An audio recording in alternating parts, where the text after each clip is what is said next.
مش من عادتي ان انا اتكلم عن حاجة ملهاش علاقة بالكورة او المحتوى اللي احنا بنعمله، ولكن الخبر اللي انا عرفته من شوية هو خبر فزعني. خبر لما عرفته اتصدمت وحسيت ان انا محتاج اراجع حساباتي. هو خبر وفاة شاب اسمه احمد مصطفى. الشاب ده انا معرفوش شخصيا ولا حتى معرفة او يعرف حد من صحابي، ولكن كان مجرد شاب بيعمل محتوى على السوشيال ميديا. محتوى كان بيتعب عليه قوي، كان بيطور من نفسه في كل فيديو حرفيا. عمل براند اسمه جلافيانو بتاع ملابس. البراند ده من كتر ما هو ما شاء الله عليه، الله يرحمه، يعني كان تعبان عليه. انا كنت عايز اجرب واشتري من البراند دوت، رغم ان انا مش بقتنع بالحاجات الاونلاين وكده.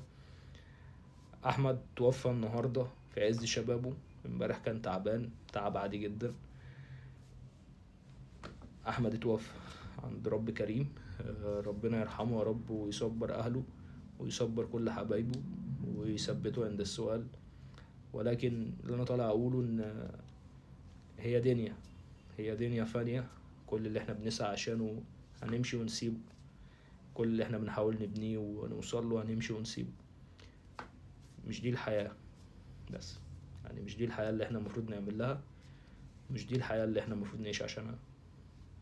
هي دنيا مرحلة، النور هيطفي مش هنبقى موجودين، هنفتح عينينا في الحياة. فاعمل لحياتك اللي هي مش في الدنيا، عشان لما تصحى في الحياة الحقيقية تصحى على حاجة كويسة وتعيش فعلا في حياة كريمة يعني.